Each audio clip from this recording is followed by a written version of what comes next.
Hai semuanya, Imamat pasal 12 memberi kita bukti yang jelas bahwa seluruh manusia yang lahir di muka bumi ini dikuasai natur dosa atau tabiat dosa.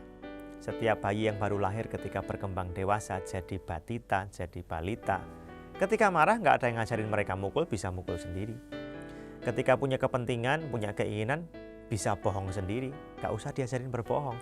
Ini yang dimaksud dengan natur dosa. Kalau sudah dewasa, ya Anda bisa tahu sendirilah. Oleh karena itu, untuk berbuat jahat, manusia nggak perlu diajarin, bisa sendiri. Tapi untuk berbuat yang baik harus diajar terus-menerus berulang-ulang. Seperti kata Alkitab. Imamat pasal 12 ini menceritakan proses atau rangkaian ritual upacara pentahiran seorang wanita yang melahirkan anak. Kalau seorang wanita bersalin, anaknya laki-laki, dia najis selama 7 hari. Hari ke-8 anaknya disunat, dia selama 30 hari tidak boleh ke tempat kudus. Kalau anaknya perempuan, 2 minggu dia najis. Lalu dia nggak boleh ke tempat kudus 60 hari. Kemudian setelah selesai semua upacara itu, apa yang dilakukan?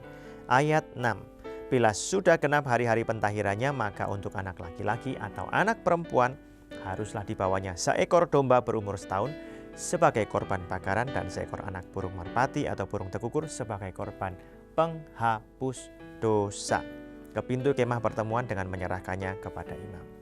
Kita tahu semua yang lahir di muka bumi ini perlu penebusan. Mereka perlu juru selamat. Mereka perlu Tuhan Yesus Kristus.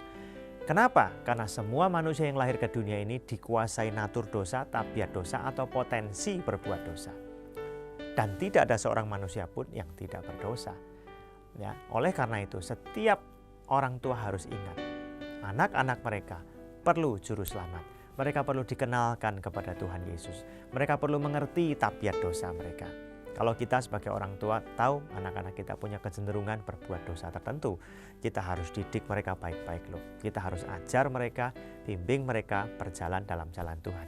Dan yang terpenting, ajar mereka mengenal bahwa Tuhan yang menciptakan alam semesta ini dan juga mereka semua, Tuhan berjanji akan datang ke dunia menebus dosa manusia, dan itu sudah digenapi dalam pribadi Tuhan Yesus. Maka anak-anak ini harus dibimbing untuk menerima Tuhan Yesus sebagai satu-satunya Tuhan dan Juru Selamatnya, lalu hidup dalam ketaatan pada firman Tuhan, tidak mengikuti tabiat atau sifat atau keinginan atau potensi mereka untuk berbuat dosa.